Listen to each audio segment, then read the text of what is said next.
ஓம் come கணபதையே நமக. ஸ்ரீ குருப்யோ நமக.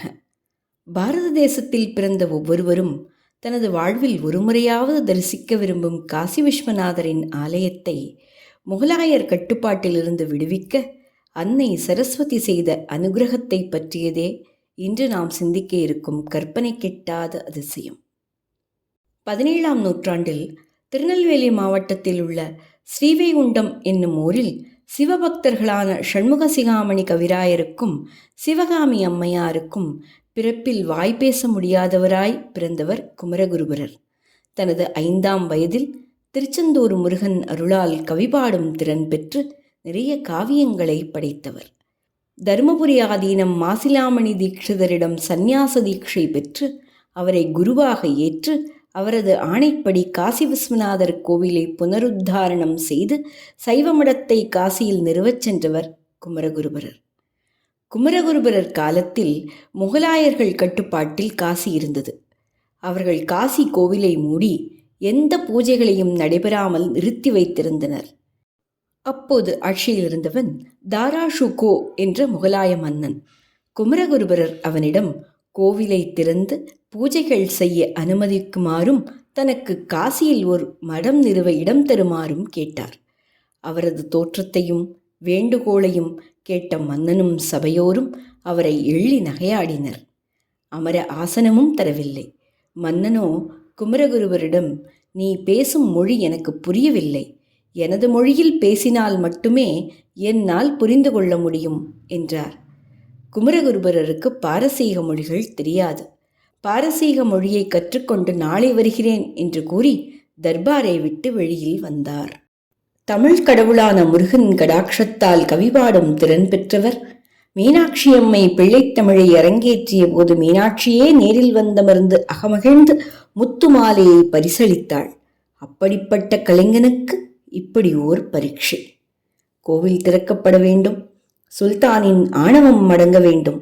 என்ன செய்வதென்று யோசித்தவர் வித்தைக்கு அதிபதியான அந்த கலைவாணியை தியானித்தார். ஆய கலைகள் 64க்கும் தலைவையான சரஸ்வதியை போற்றி சொல் நயமும் பொருள் நயமும் சிறந்து 10 பாடல்களை பாடினார். அதுவே சகலகலாவல்லி மாலை. சகலகலாவல்லியே உலகம் முழுவதையும் ஒரே வெண்கொற்றை கொடைக்குள் கொண்டு ஆட்சி செய்யும் மன்னரையும் பணிய வைக்கும் விதமாக பாடல் புனையும் மாற்றலை தந்தருள்வாய். உலகை படைக்கும் பிரம்மன் முதலாக அனைத்து தேவாதி தேவர்களிலும் மேலான கண்கண்ட தெய்வம் நீயே. அனைத்து கலைகளுக்கும் அரசியே, உன்னை போற்றுகின்றேன், எனக்கு அனுகிரகம் செய் என்றார். ஞானமும் பொருளும் நிறைந்த பாடல்களை செவிக்குளிர கேட்டவள் கடாட்சித்து விட்டாள். அம்பிகையின் கடைக்கண் பார்வையின் அருளை பெற்றவர் ஒரே இரவில் அனைத்து பாரசீக மொழிகளையும் கற்றுத் தேர்ந்தார். காலையில் தர்பாரில் இருந்த அனைவரும் குமரகுருபரர் வயதானவர், அவர் எப்படி தன் வாழ்நாளில் பாரசீக மொழியை கற்று சுல்தானிடம் பேசி கோவிலை திறக்க வைக்க முடியும் என்று பேசிக்கொண்டனர். அப்போது அங்கே ஆச்சரியத்தக்க விதமாக முதிர்ந்த ஆண் சிங்கத்தின் மீதேறி சிங்கங்கள் படைசூழ தர்பாருக்கு சென்றார்.